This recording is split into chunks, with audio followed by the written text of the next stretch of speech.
What's up, everybody? Welcome to the show.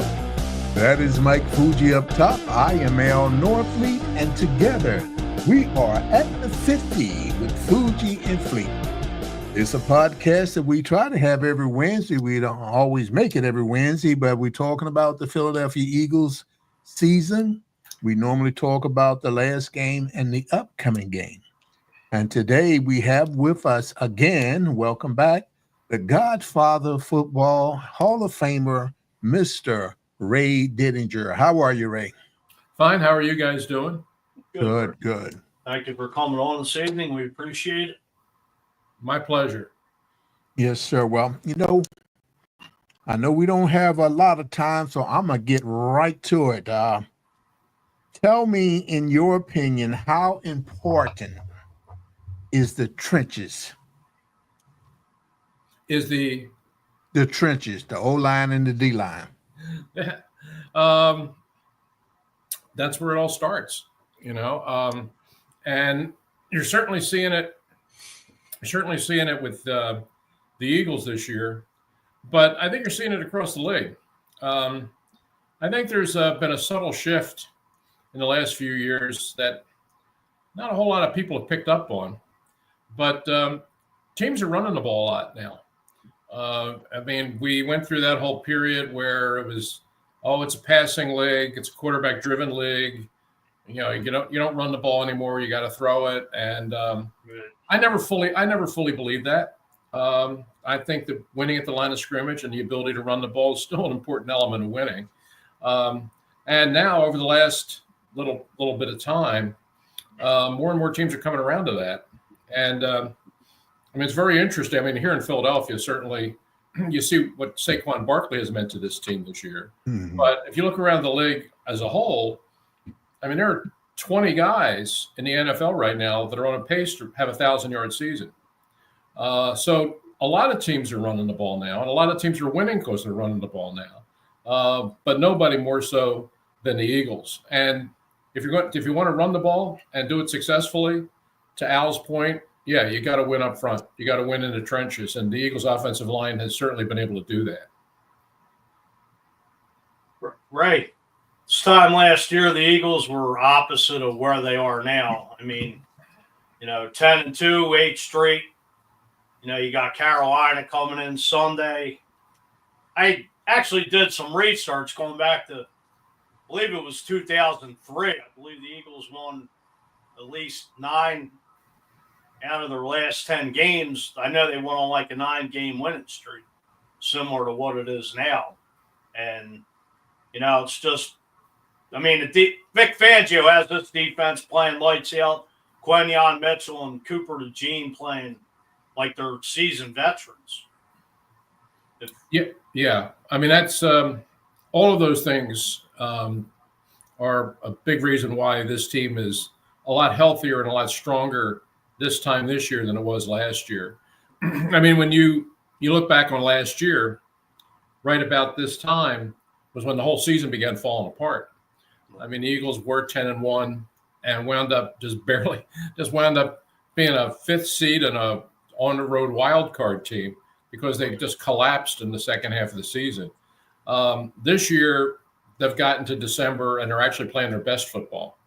And it's translated in the statistics. Last year, if you looked at the Eagles, even though they were winning, even though they were 10-1 and looked like they were coasting to the NFC East Championship, if you looked at their statistics, if you really broke it down, there were some disturbing trends, especially on the defensive side. Third down defense, they were near the bottom. Red zone defense, they were pretty close to the bottom. Pass defense, almost at the bottom. And they were winning in spite of that. But you combine all that with the fact that they were minus giveaway, takeaway, turnover ratio. Those numbers suggested that everything wasn't well. In spite of the win-loss record, there was a team with problems. And you saw that in the second half and down the stretch December last year when the whole bottom fell out of the season. That's not the case this year. Team has a similar record, but they're a much better team and they're playing much better football. And the most encouraging thing of all is they seem to be getting better as you get closer to the postseason. And that's what every team tries to achieve, to be playing your best football late. And that's kind of where the Eagles are right now. So if you're an Eagles fan, you have to feel pretty good about where you are. I mean, no guarantees, obviously, but they're playing really good football right now. And their schedule, compared to the other teams that are fighting for the postseason, is far more favorable. 4 home games, really only one tough game out there, and that's Pittsburgh, but that's here. So if you're an Eagles fan, you got to be feeling pretty good about where you're sitting right now. Exactly. Okay. Based on what we have seen thus far, in your opinion, what has been the biggest or most important acquisition this year? Is it Barkley? Is it Zach Barn? Is it the D coordinator or the O coordinator, or a combination? I would say a combination. I think you can't. I wouldn't want to try and say this is more important than that. I think all of that, all of those new components have helped put this team where it is right now. You would probably start with Barkley. He is, in my view, a legit MVP candidate. I know we all know how hard it is for anyone other than a quarterback to win that award. Mm-hmm. You haven't had anybody other than a quarterback win it since 2012 with Adrian Peterson. But I think you can make a really good case for Barkley. I mean, what a difference he's made in this team. And if the Eagles keep winning, and he actually does break the all-time record, if he goes past Eric Dickerson, look, Josh Allen's having a great year. And he is the key guy on that Buffalo team. There's no question about that. But if the Eagles run the table here and Saquon Barkley breaks the all-time rushing record, to me, it's going to be very hard not to give him the MVP. And so he has been the biggest single difference maker, I think. But the other guys you mentioned absolutely have to be in the conversation. Bond and the 2 rookie defensive backs, Mitchell and DeJean, have made an enormous difference on that defense. You look at that defense now compared to that defense that was playing here a year ago at this time. And the things you notice is they are younger, they are faster, they're more physical, and they're better coached. All of those things have made them a much more effective defense, and they're good at everything. They're number 1 against the run, but they're number 4 against the pass. They can play anything that you need to play on defense to stop the opponent, and they certainly proved it on Sunday when they went up against the number 1 offense in the NFL, and for the last 3 quarters, pretty much shut them down.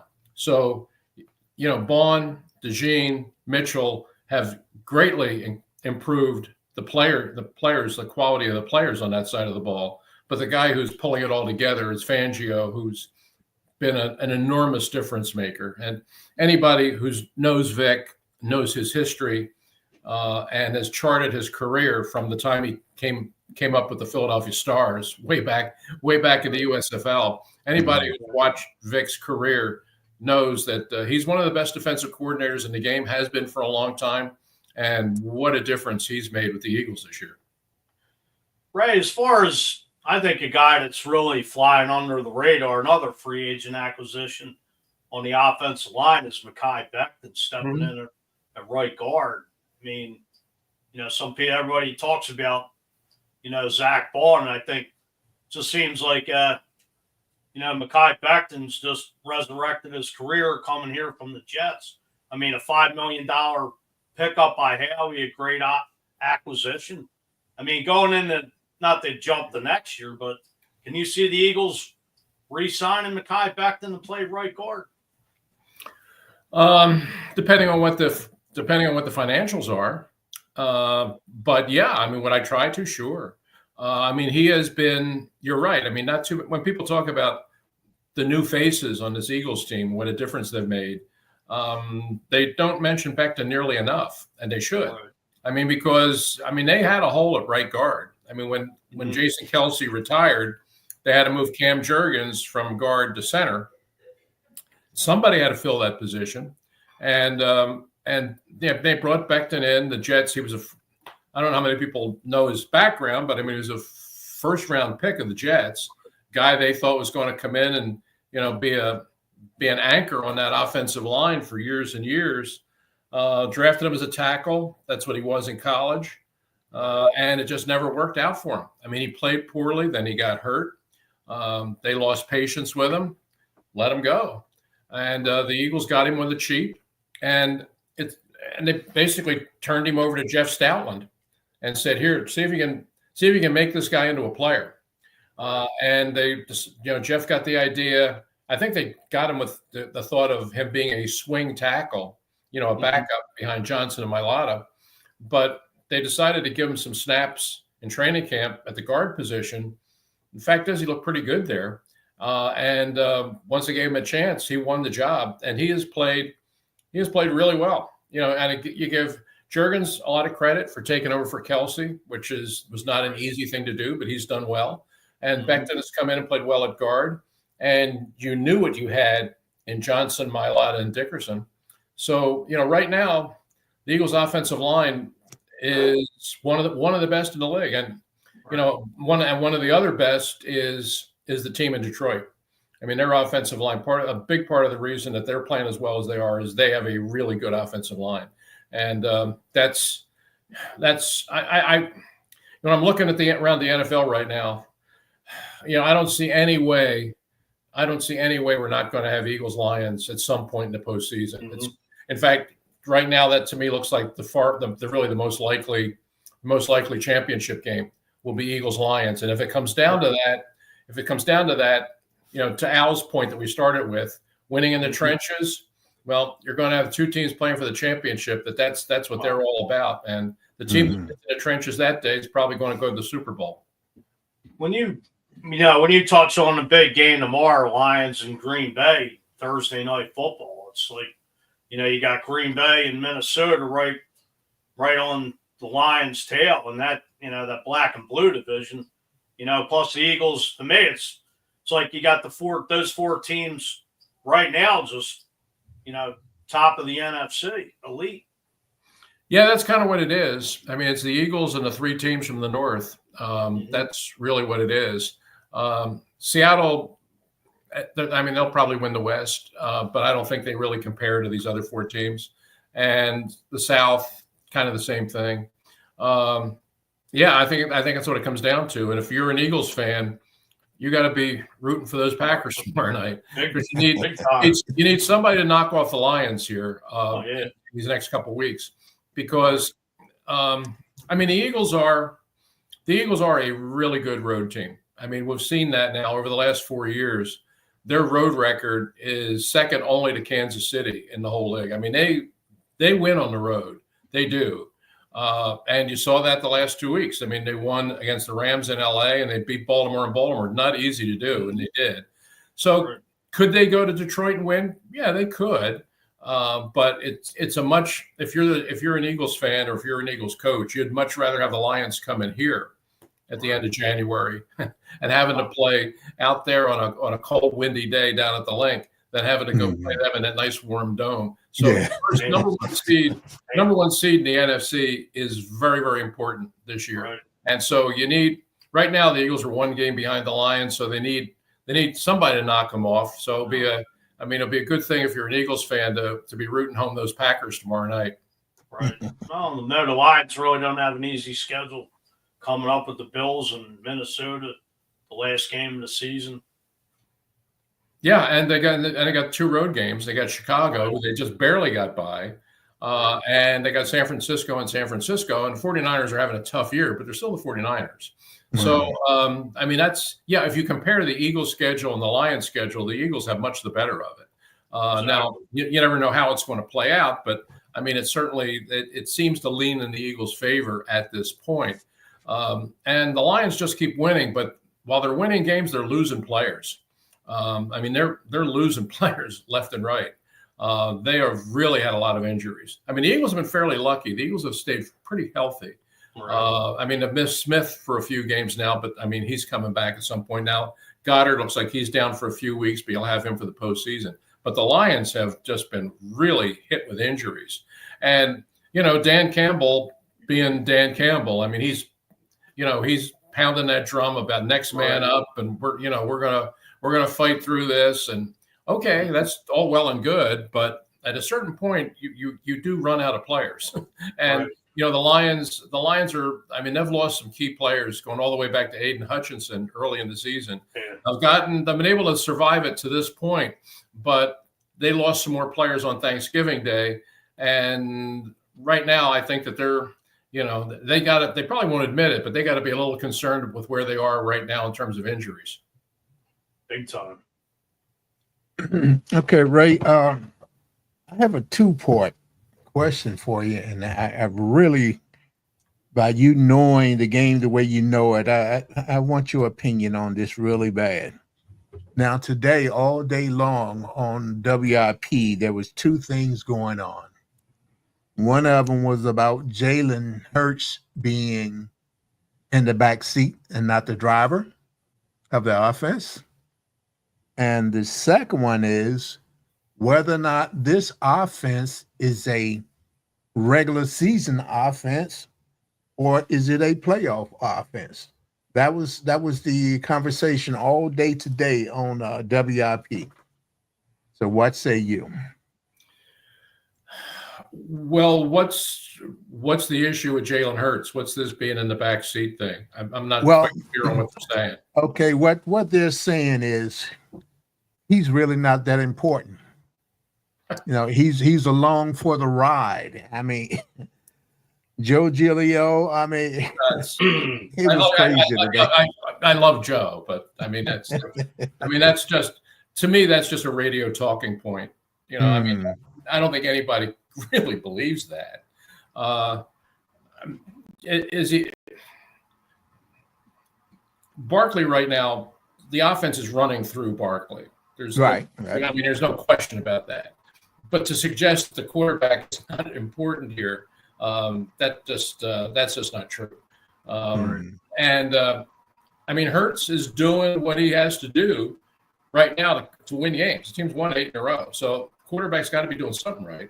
And the biggest thing is just not making mistakes. Not turning the ball over. I mean, I said at the beginning of the season when they were 2-2 and everybody in the sky was falling, my feeling was that all they have to do is take the mistakes out of the offense. If they don't turn the ball over, they're going to win.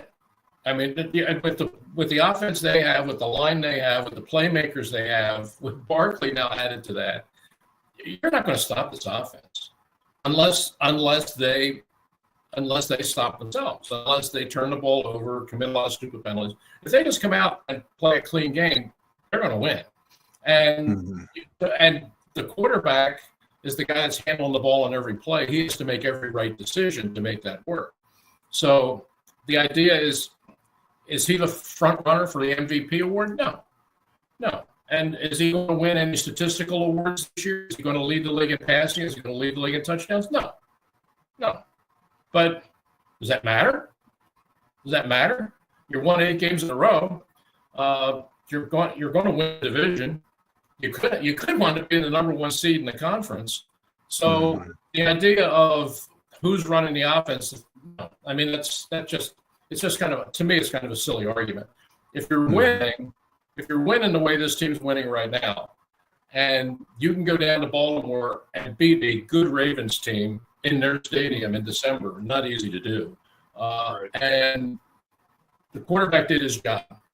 He went down there and he got you the W. You can say the other guys, if you had to give a game ball, you might give it to somebody else. But he did what he had to do, which was win the game.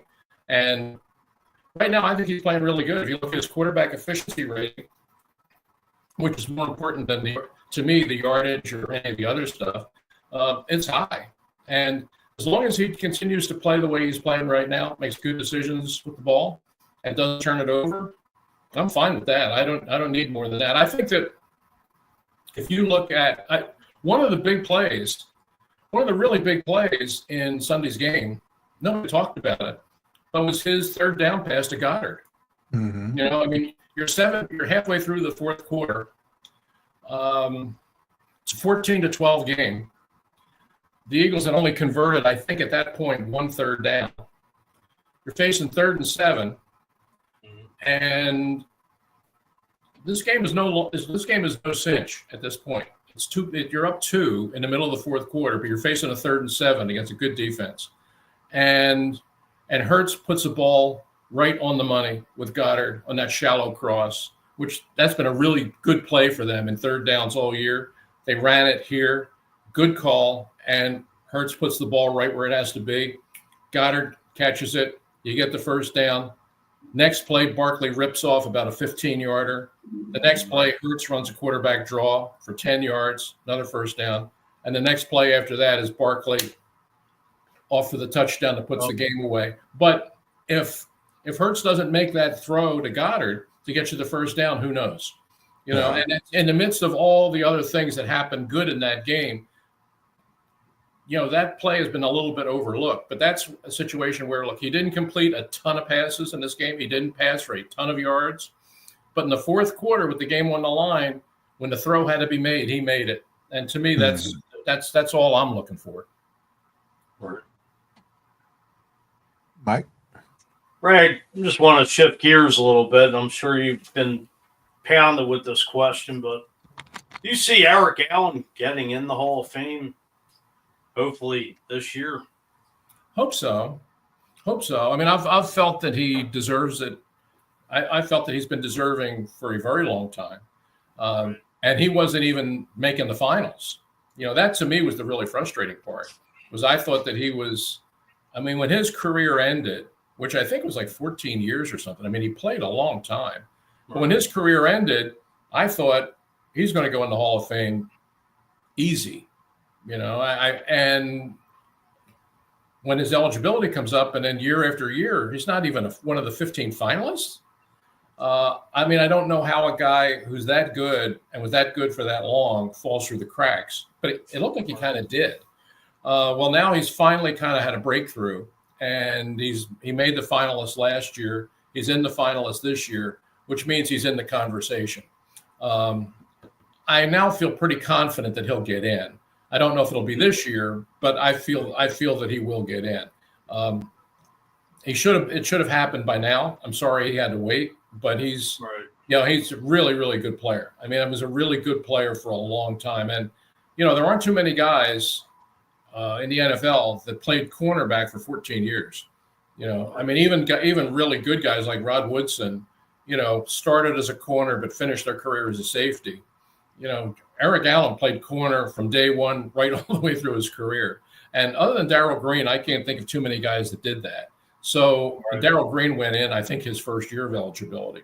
So Eric has been a little bit overlooked, unfortunately, but I do feel his time is coming. And one of the other things I really liked about the announcement this week about the Hall of Fame candidates is that Maxie Baughan is a finalist. He is like this year's senior nominee.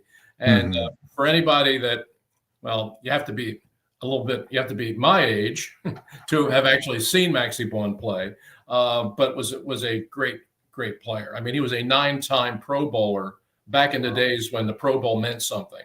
And he was the only rookie. He was the only rookie who started every game for the 1960 Eagles championship team. I mean, he came in day one on what was a real veteran team: Van Brocklin, Bednarik, Retzlaff, those guys. Rookies didn't play on that team ordinarily. But Maxie came in, won a starting job, played great all year, and then went on to have just a tremendous career, both in Philadelphia and Los Angeles. So finally, he's in the conversation to get the senior nominee. And I think it's going to happen for him, and I'm rooting for him because he, another guy, sort of like Eric Allen, that probably should have had this honor a long time ago. Right. Well deserved. Yeah. Okay. Well, we're running out of time for you, but I got a couple more things, Ray. How important is the 10 to 12, however many it is, scripted plays at the beginning of the game? How important is that to the rest of the game? Or is it just something that they do, or is there reasoning behind the scripted first 10 or 15? It makes a lot of sense. It was actually an idea that the first guy that came up with it was Bill Walsh years ago. He explained that when he was the offensive coordinator of the Cincinnati Bengals, back when Paul Brown was the head coach, that on Sunday morning, he and Paul Brown would have breakfast together before they left for the stadium. And Paul Brown would say to Bill Walsh, what are your openers? He would always ask him, what are you thinking about calling when we start the game? It was always part of the conversation. And Bill Walsh decided, instead of just saying, well, I think I might do this, I think I might do that, Walsh actually sat down and began scripting plays so that he could actually, when Paul Brown would inevitably ask the question, Bill Walsh would say, here you go. Here's what we're going to do. And that's how it started.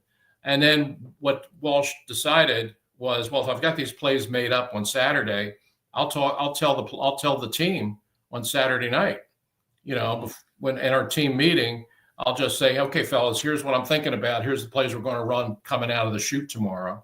And the players liked it. The players liked, all right, I get it. I see what we're going to do. And guys said that it sort of sent them off to bed with, okay, I see what we're going to do. I feel good about that. So he thought it worked all the way around. So it became part of his routine when he became a head coach. And he and his staff used to do the whole thing. And they had people used to just refer to it. They used to sort of just say it's 15 plays and they call it a script. Well, it's not exactly that. It's not necessarily 15 plays. It could be less, it could be more. But it's just an idea of what you're going to try to establish at the start of the game. And some people have a misconception that, well, how's that going to work? I mean, how do you know 4 plays into the game that you're going to have a situation that you're not going to be back at your own 2-yard line, but your script calls for you to throw a drop back deep pass. That doesn't make any sense. Well, there's flexibility in there. There's options within every one of those things. But the idea is you just have a general idea of what you're going to do. And given normal field position, these are the plays we're going to run, and we're going to try to run them in this order. And so all of Walsh's assistants liked that idea. And then when they spread out around the league and all became head coaches, the Mike Holmgrens, the Andy Reeds, the John Grudens, all of those guys, the Mariucci's, when they all went out and began coaching as head coaches, they began doing that with their teams. And pretty soon, because of the Walsh family tree there, that idea spread throughout all the teams. And the way Walsh explained it to me made a lot of sense. And I think to me, it still makes a lot of sense. Mike? Ray, just have one quick question before we let you go. We don't want to go over too much, take up too much of your time. Any more on the Tommy and me play? Oh, I'm glad you asked, Mike. I know. I know we talked about it before.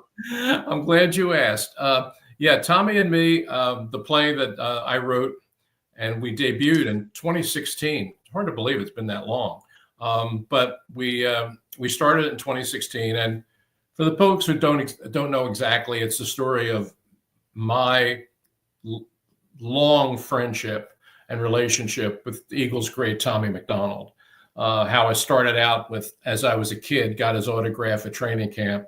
He let me carry his helmet. We became friends, remained friends over time. And when I became a sports writer, I kind of did what we've been talking about here, Mike, is I've tried to mount the campaign to get him into the Pro Football Hall of Fame. So that's, in a nutshell, that's kind of the story of Tommy and me. And it's been, I never imagined it would be this successful, but here we are, 2024, going into 25, and it's still going. And we are going to be bringing it to the People's Light Theater in Malvern, which is a great theater out in Malvern. And we'll be there pretty much the whole month of January. We open on January 7th, and January 7th, and we run through January 26th, 21 performances.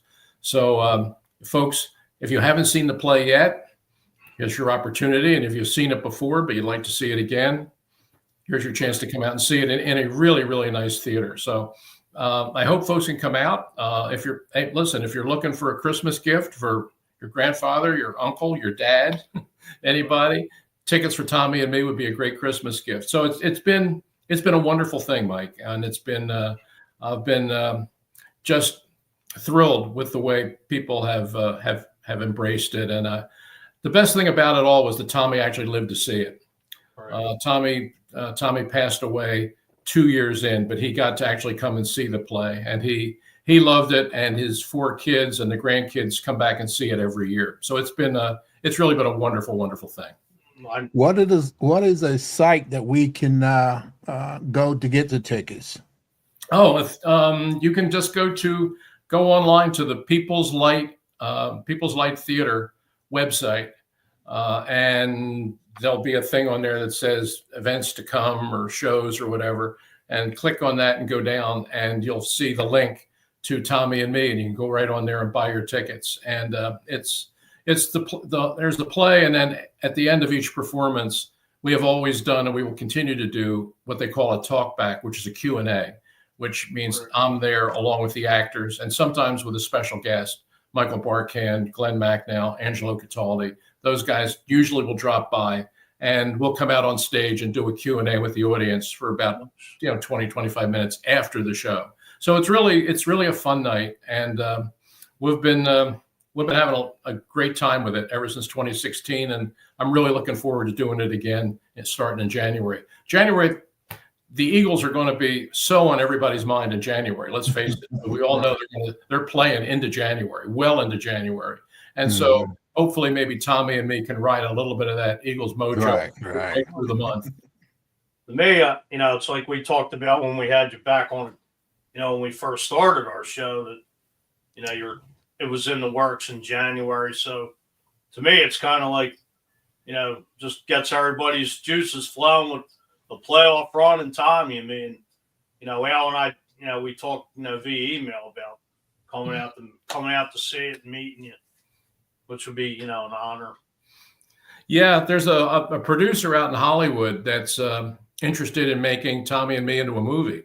Wow. Yeah, okay. So those conversations have been going on now for a couple of months, and we'll see where that goes. I mean, you never know with things out there. Yeah. We do know that the play is coming to People's Light in January. So if you haven't seen it yet, here's your chance to come out and check it out. Definitely. Okay, so before we go, everybody, you just heard it from Ray Dindinger. Tommy and me, January 7th through the 26th at the People Light Theater in Melbourne. Go to the site and get your tickets. Mike and I will be there. We just got to figure out what day we're going, but we'll be there. Well, when you guys decide, just let me know. I'll be looking for you.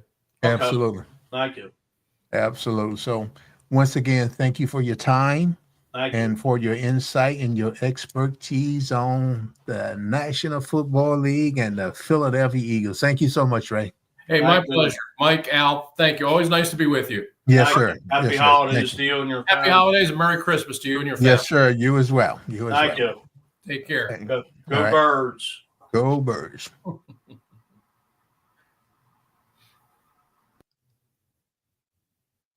All right. Very good, Mike. Very great. Before we get into anything else, let's bring up your talking about the Toys for Tots program. Yes. So everybody take a listen at this. This is my co-host Mike talking about the Toys for Tots here in Philadelphia, run by the U.S. Marine Corps. Hey, what's up, everybody? Mike Fuji here from At the 50 with Fuji and Fleet. Big Eagles win last night, taking control of the NFC East. Happy Victory Friday. At the 50 with Fuji and Fleet, Al and I have teamed up with the Philadelphia region of Toys for Tots, and we want to get the message out there to everybody. Holidays are coming. Everything's always hectic. A lot of young kids out there with really nothing. Toys for Tots, they got locations at Planet Fitness, City Fitness, and Mission Barbecue. If everybody could just drop a toy there. Also, they are in need of toys between the ages of infant and 2 years old 8 and 9 years old, and 10 and 11.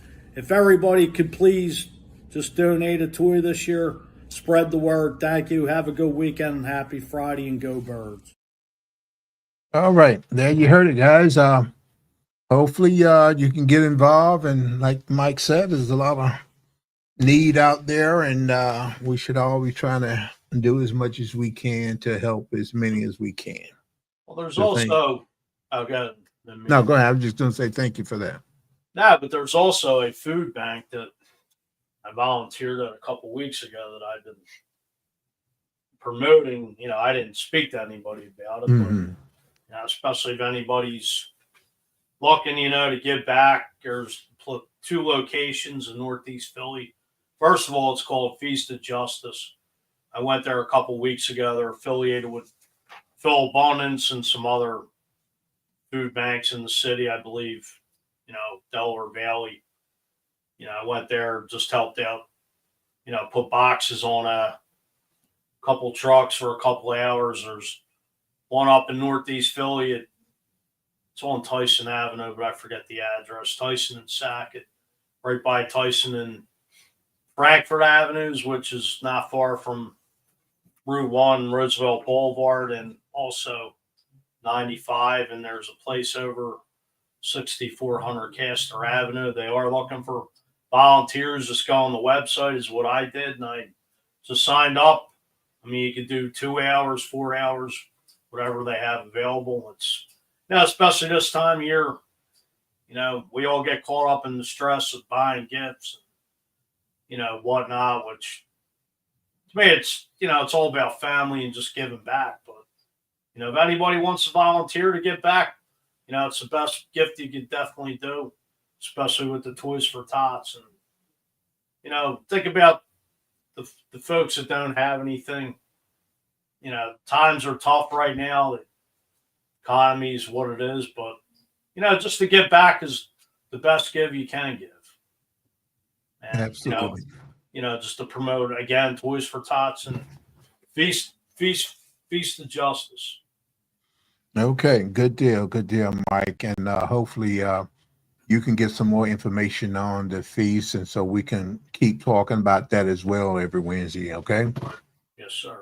All right, now, before we go on with you and I, Mike, I also want to say that we have a special time next Tuesday night at the 50 with Fuji and Fleet. And our guest that night is going to be a very popular young lady, Miss Lauren Hart. She's been the singer for the national anthem, singing for the Philadelphia Flyers for years and years and years. And even before that, her father was the voice of the Flyers, Gene Hart. It's a great Gene Hart. Yes.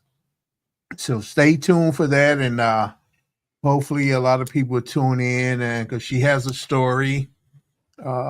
She is on the Grammy board, and she has 11 or 12 albums out. So she does more than just the national anthem. So please tune in to us next Tuesday night at 7 p.m. at the 50 with Fuji and Fleet, where our special guest would be Miss Lauren Hart.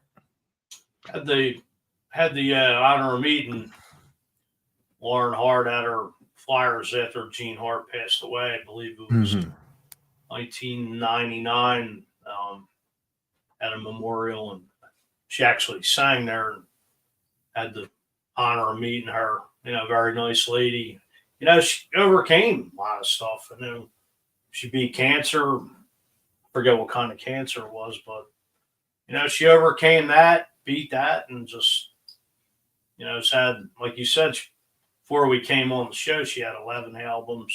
But it's a pretty big honor to be on, you know, the Grammy board. Absolutely. And another thing that I found out doing my research, some of her music has been on daytime soap operas, like All My Children. Really? Yes, absolutely. Didn't know that. Yeah. So we'll get into all of that. I don't want to let too much out of the bag. Hey, Right. but Well, yeah, next Tuesday night, 7 p.m., Facebook Live and YouTube Live with Fuji and Fleet. And guest is Lauren Hart. All right, Mike, let's get back to the Eagles here. Tell me how you saw the game down in Baltimore. What did you see? well, I of course, I started out flat and I was in the stands, yelling my hat off like, let's get this thing going. But, of course, the Eagles really don't start picking it.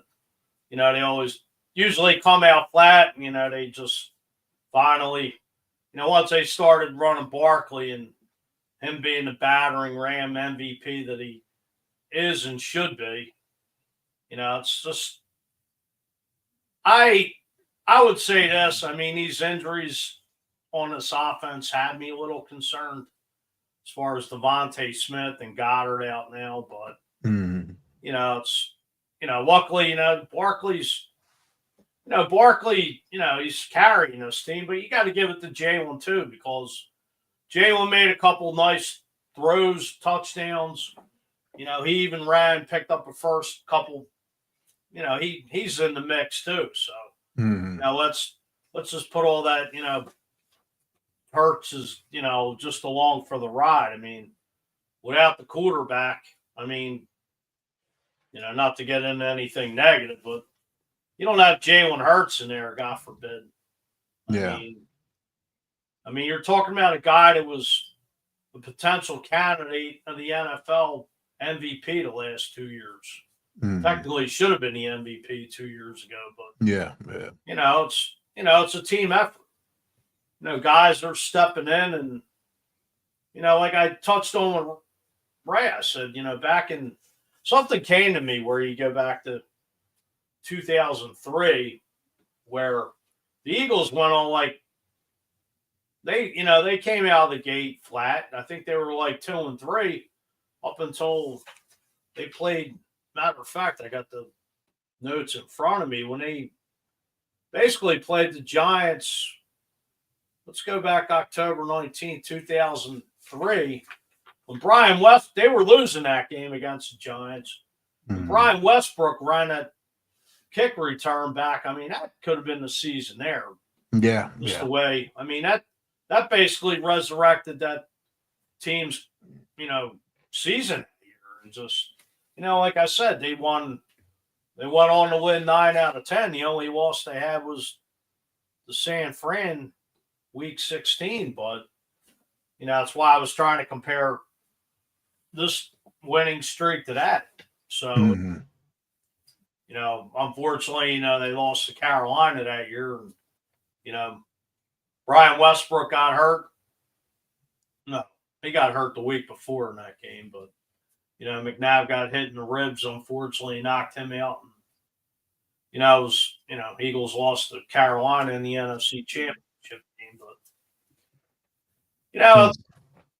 it's just, hopefully you'll get. I mean, who knows with Carolina? I mean, they've been playing some good football the last 4 weeks. Right. That's what I was about to mention. Speaking of Carolina, they are here this weekend, and even though their record's 3-9, I believe. Yeah. But like you said, they have been playing some ball the last 2 or 3 weeks, and hopefully we don't go in there lax. Because of their records, Well, you can't take any team lightly. I mean, you can't be looking ahead to Pittsburgh. I mean, they had Kansas City beat on the brink 2 weeks ago. And then they shot themselves in the foot and lost to, Tampa. But, since Bryce Young's come back, I mean, he's actually been pretty good. Yeah. I mean, I don't know whether that franchise will keep him or build around him from now on and see what they got, or maybe it'll, he's just showcasing his talent to be traded. Yeah. And, it's you win 8 straight. I mean, that's pretty difficult in the NFL to go. Yeah.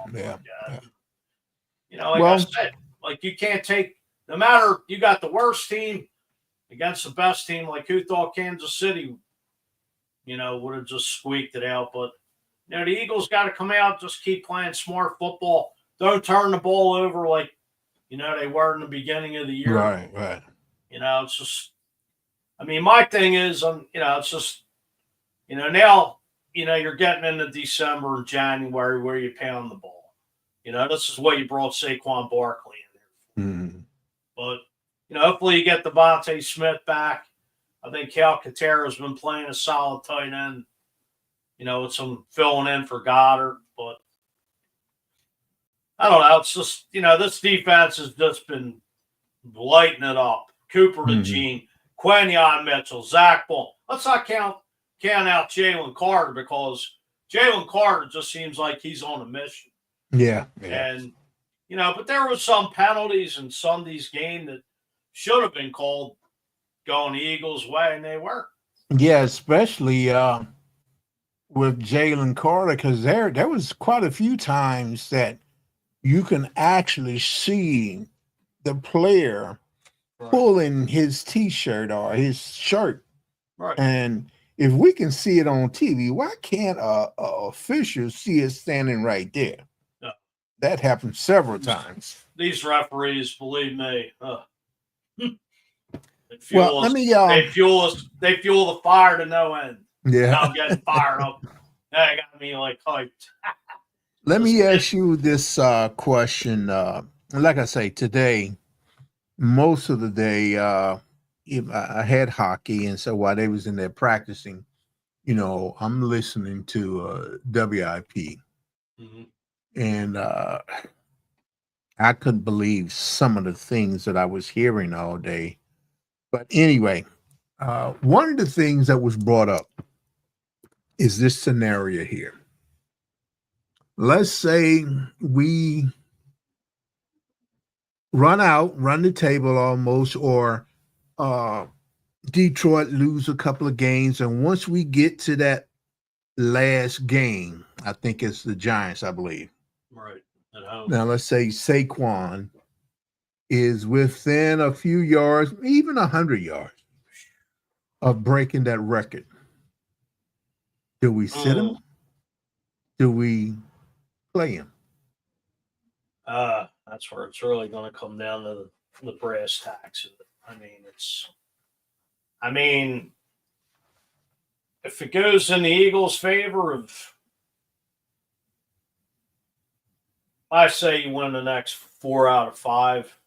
It'd be nice to wishful thinking. Not saying they can win all the next 5, but I don't want to put the cart before the horse. Just don't want to be too overconfident with it. But I don't know. I was talking in work today, and I said, depending if the Lions stumble, it's either the Lions could clinch the number 1 seed by then, where the Eagles could possibly just bench all the players, knowing you're locked into the number 2 seed where you're at now. But, oh man. Okay, all right. Let me add another part to it. Do you put it in his hands, or did you put it in Sirianni's hand?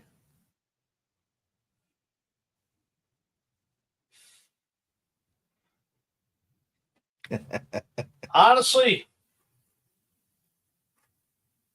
I'd like to see him break. Oh, that's the problem. I don't know. I really, it's, I don't know. You got me stunned there. Right. It's like, you'd love to see him break the record, but but then you get the bye. That's the main thing, is you get that first round bye where everybody rest up. That's the thing. You don't want to keep anybody sitting around standing. Like, this is why I always say, even though if the team's a powerhouse, you get that, you bench it. All right, just say you bench everybody the Giants game, and you're already sitting with the first round bye. Everybody kind of gets out of like football mode. That's kind of like why, you see these, the teams that play from 2 to 7, whoever, advances to the divisional round. I mean, they're kind of more, even though the team's probably a little banged up from the week before. I mean, and the team coming off the bye is like not as fresh, because once you lose that momentum, hopefully you won't lose that momentum. But if you got guys like sitting around and whatnot, I mean, you get out of that rhythm, and that's what scares me. Mm-hmm. Like, you just got to keep that momentum going, because these guys are going to sit around 2 weeks where the opposition's going to come into your backyard. And I'm not saying the number 1 seed could lose at home, but your body's, it's well rested. But I don't know if I'm making sense, but you kind of see like some teams come out flat. Yeah, because like you say, you used to that rhythm. Your body used to the rhythm, and then you sit for 2 weeks. Sometimes it helps, but who's to say when it's going to help or when it's going to make you lag? Right. Well, that's what I'm saying. But Especially if you got to go cross. I don't want to say cross country, because right now, I mean, the Eagles would be going to Detroit if it comes down, the 1 or 2. But my thing is too, like Minnesota, they always find some way to choke. But I mean, you can't count out them in Green Bay. I mean, absolutely. I mean, it's it's any given Sunday, which is, we all know it's cliche, but you gotta play 60 minutes. And the Eagles played Green Bay, and that was a close game week 1. I wouldn't be shocked to see if the Eagles meet Green Bay in the playoffs again. Mm-hmm. And let me ask you a question. Okay, hold 1 second there. Hold 1 second.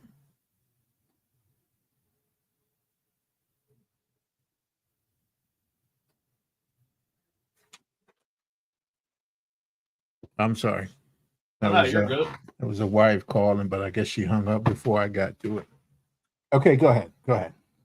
All right, you're in Baltimore with the team. Business was taken care of. Mm-hmm. 2-part question. What was the mood of the Eagles getting back on the bus? Here's another question. Have you talked to Brandon Graham since the injury? Oh yeah. Brandon and I, we talked when we first got down to Baltimore, and we talked that Sunday morning on the way to the stadium. Right. One thing about Brandon that doesn't change is his personality, his smile, his faith in everybody on that team. And that's how he talked about, yeah, man, we're going to do it. I'm not there, but I'm there. I'm there for the boys. We're going to do it, and nobody going to have no letdown. And as serious as he was, he said it with a smile on his face, because that is the man, Brandon Graham. He does everything with a smile. He does everything on faith base. And he told me, he said, because, everybody, I'm sure, seen or heard when he was on WIP, and he shed a few tears that morning. And he said, he's a big man. Said, I had to get it out. I had to let it out, man. I said, I know, man, it's all good. It's all good. And that's what he did. He let it out. He said, but I'm cool now, man. Whatever it takes, that's what we're going to do. And I'm going to be there for my boy. So, right. That's Brandon, man. That's great. Now, I know he had surgery yesterday, because I know he usually calls in the WIP on Tuesdays, I think. Or maybe, yeah. But I don't know. Let me ask you this. Can you see Brandon Graham hanging it up after this year, or you think he might give it one more run? Now, see, You trying to stump me like I just stumped you. Not at all. Just Because, I mean, everybody that plays the game hate to go out that way with an injury, well, of course. you know. And, this is his 15th season. And he was playing at a very high level Level, this year. right. And so he didn't say anything either way. But if I would have to guess, I would think that he would come back because I don't think he wants to go out this way. Well, not at all. What athlete does want to go out? Yeah. What athlete does want to go out? Like, Yeah. you always want to go out on a high note. How can you not? I'm sure he's going to have discussion with the team. He's going to have discussion with his family. Mm-hmm. And he'll probably make that decision based on him and his family, because he's a very family-oriented guy, and him and his wife, they discuss things and make decisions together. So I think that's what it's going to depend on, is when they sit down and have the talk after, him talking to everybody else. Right. And he's probably going to say the best for last and go with whatever comes out of that conversation with him and his family. Right. But either way, the man is truly loved here in the city of Philadelphia. And I just think he's wonderful. And I'm definitely going to try to get him on. It would be hard to get him on during the season because I don't know what kind of rules and regulation NFL has for them doing podcasts outside of their network or the NFL network. I mean, I know guys got podcasts, but that's for their inner circle. Mm-hmm. So I don't know what kind of rules and regulation, but I'm gonna try to get him on. If he does leave, I try to get him on next year because I'm gonna put a bug in his ear every time I see him. Well, here's the thing, and I'm not going to hold you to it, but just his. I mean, I had the honor of meeting him a couple years ago. Mm-hmm. I think it was 2019. It was the day before New England was here. Just very, very down to earth, personable man. I'm not holding you to it. I know it'll be on video. It's on video or live, but okay, I got you. I see where you're going with this. Like you asked me about Saquon. I mean, just your interaction. Not only with the team but Brandon Graham. But would you say his vibes were just more positive than negative coming back next year, or just is it just BG being positive and smiling all the time? I think it's just BG being BG. Right. And like I said, that's with a smile, that's with positive, that's with faith. Mm-hmm. And based on that, I would say the chances are 80-20. Yeah. Hey. That's just my opinion. That's nothing that he said to me. That's just my opinion, Well, no, I know you interact with, players and, you talk to, you see everybody almost. Yeah. Would you say every day? Or say again? Would you say you see the player interact with them every day? Or just... No. Actually, it's really once in a while. If we normally we have a trip to Washington, we have a trip to New York once a year. Right. Okay. When they go on away games, they drive the cars to the airport. Okay. But yet I have to bring a bus there because they don't bring the big planes up to where the cars park at. Now, Phillies, hockey, basketball, those planes come up right there to about where the parking lot is. Okay. And like when the Sixers go away, like last night when I had the Florida Panthers come in, the Sixers plane came in at the same time. So they got their cars out there. They get off the plane, go straight to their cars. Mm-hmm. But with the Eagles, it's so many people involved, and so they have a bigger plane. So their plane don't come up to there.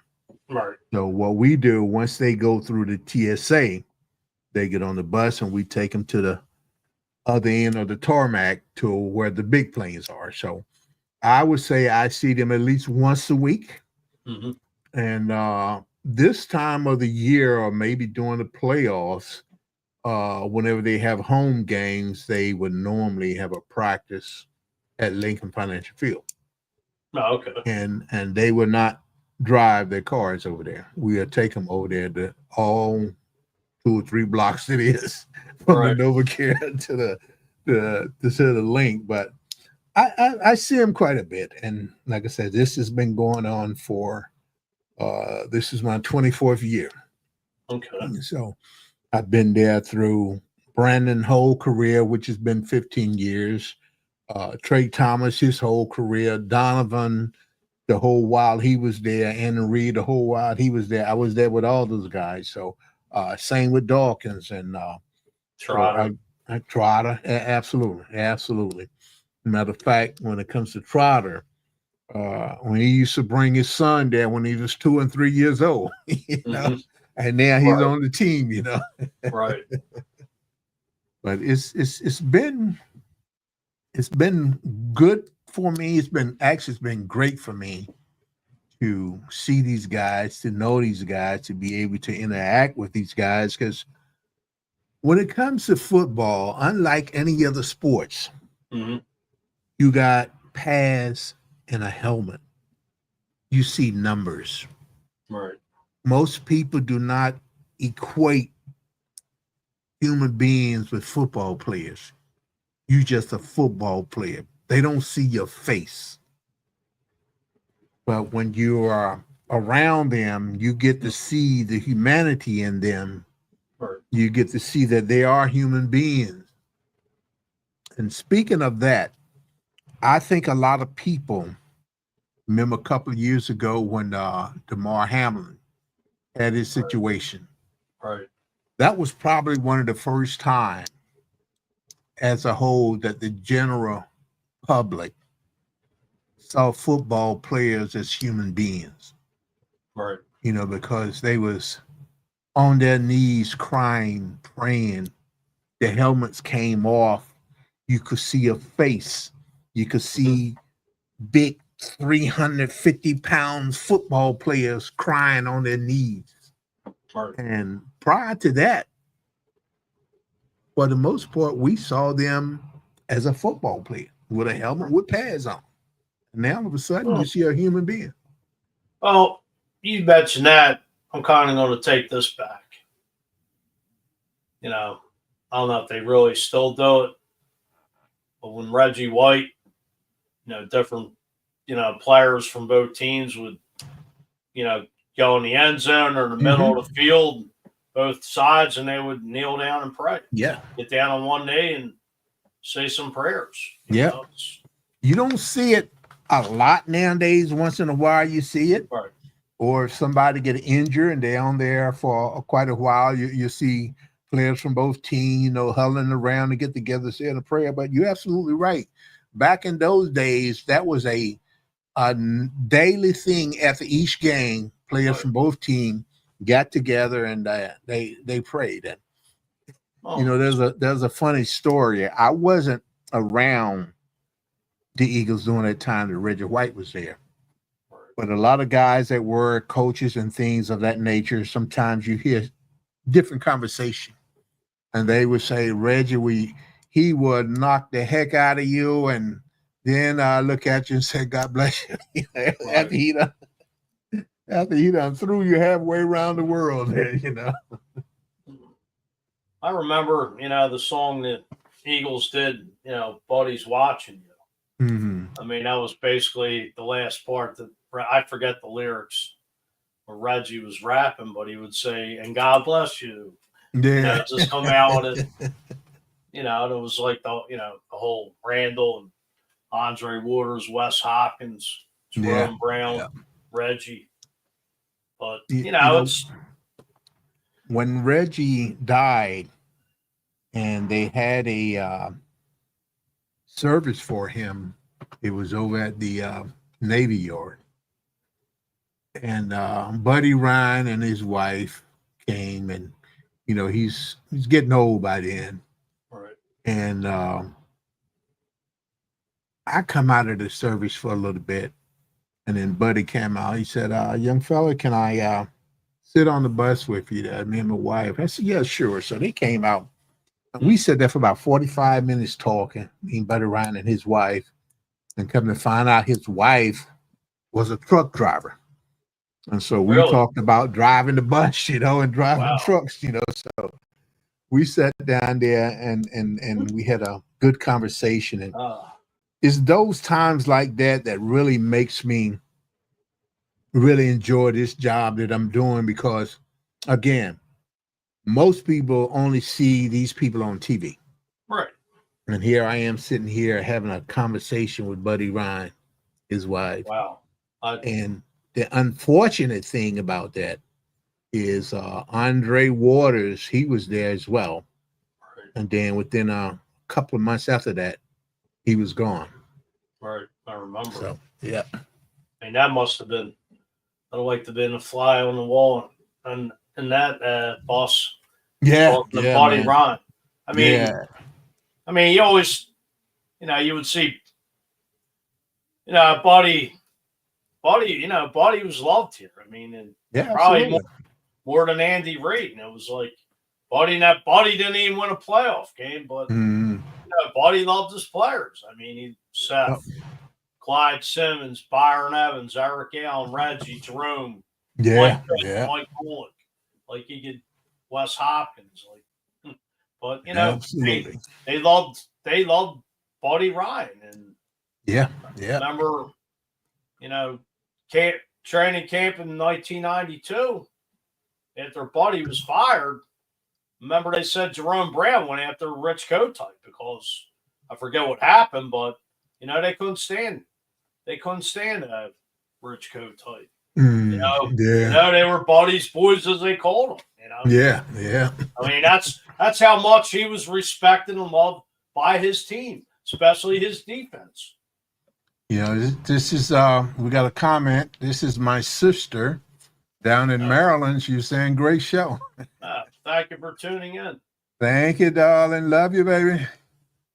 Today, another thing that was on WIP was, every day they have a poll question, and they was asking some of the greatest fight, the people to call in. So name a good fight.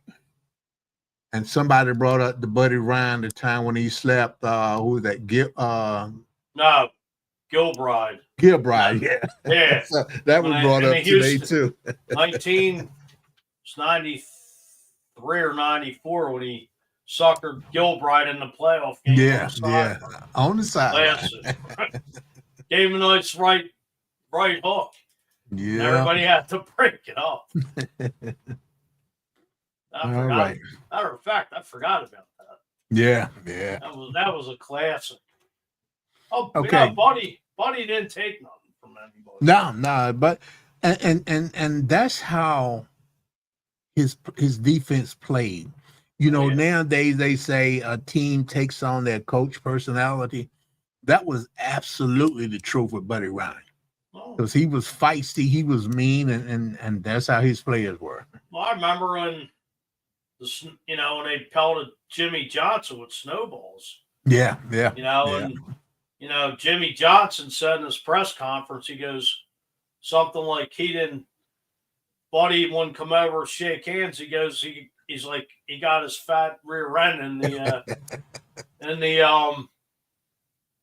what do you call it? In the locker room. Yeah. Buddy, like after that, was like he insulted me. He goes, called me fat. He goes, because him and Parcells, I think, did a Weight Watchers commercial, and Buddy was like, he goes, how can you insult me? I lost a few pounds. And, yeah. Buddy just didn't care. Buddy told it like it was. Yeah, absolutely. It's just a shame he wrote a lot of checks Eagles couldn't cash. Yeah. You know, All right. I got one last question for you, man. It just popped in my head. I had written it down.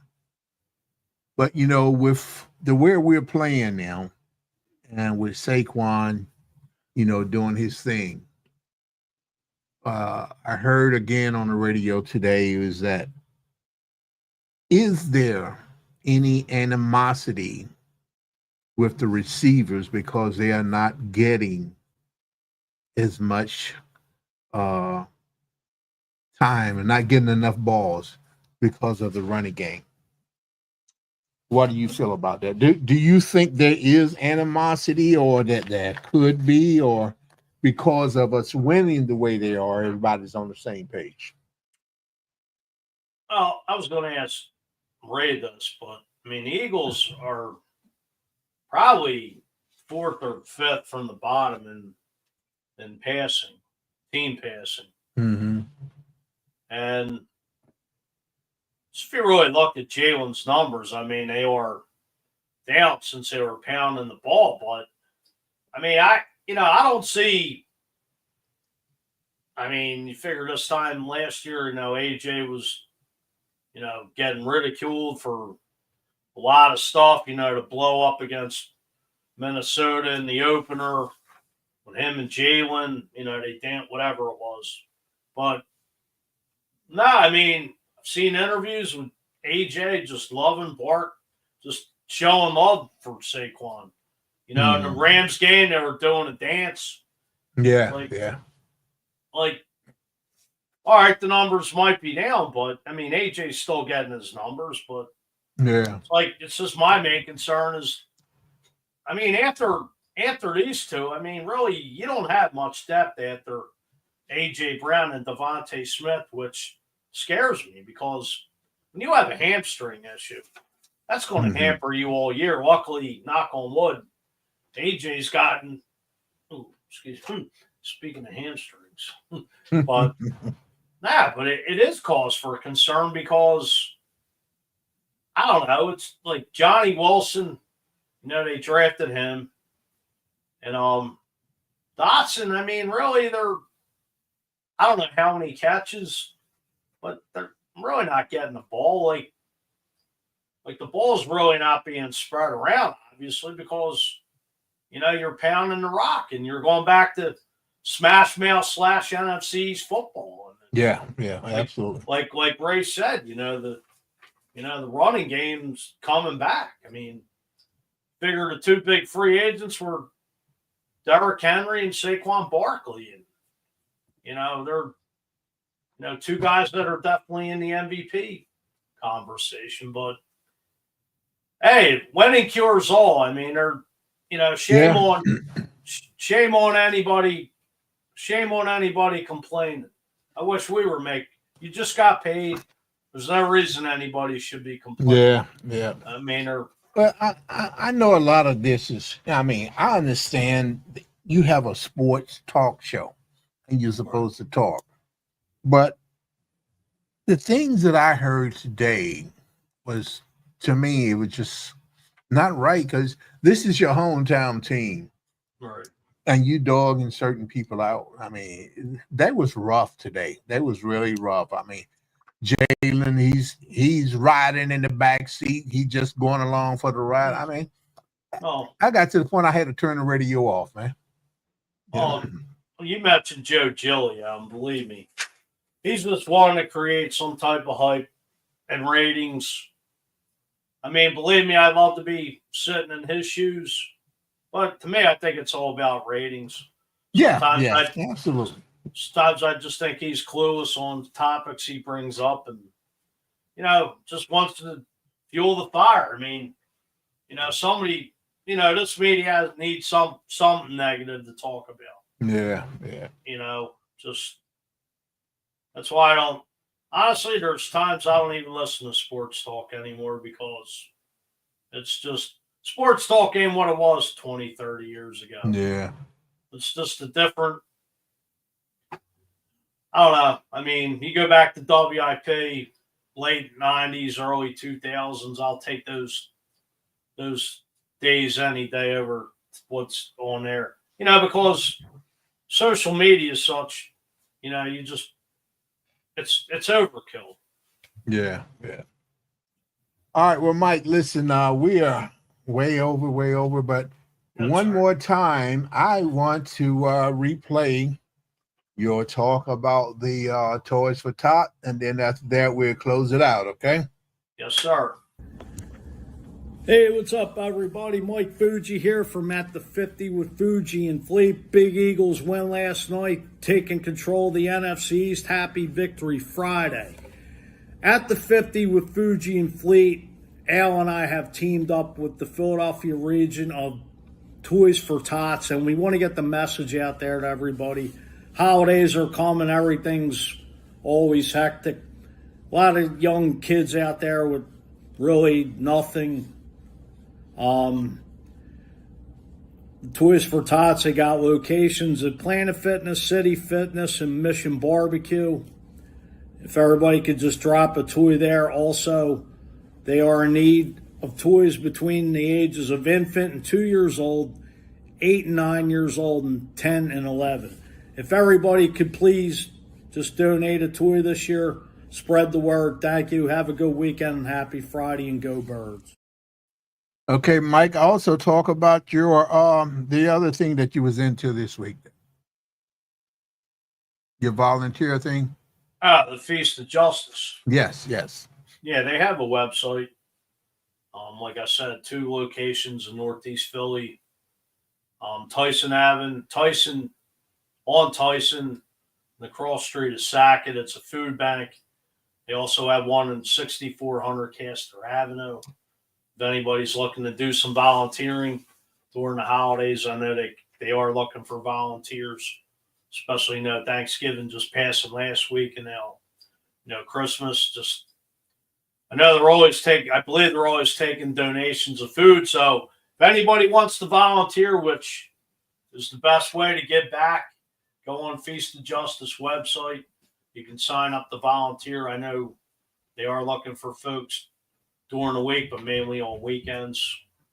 So, please give back. Please give the Toys for Tots. I mean, they are in high demand for, like we said, infant to 2 years old, 8 to 9, and 10 to 11 boys and girls. I believe you make a difference when when a child gets a toy like that. I mean, you put a smile on her face. You don't know how far that goes, and especially some parents today can't afford toys, especially with how everything's expensive. It's all about giving back, and that's Absolutely. the main reason. Okay, and also too, earlier we had Hall of Famer Ray Dindinger on, and he has a play called Tommy and I, and it's going to be on again January the 7th through the 26th at the People Light Theater in Malvern.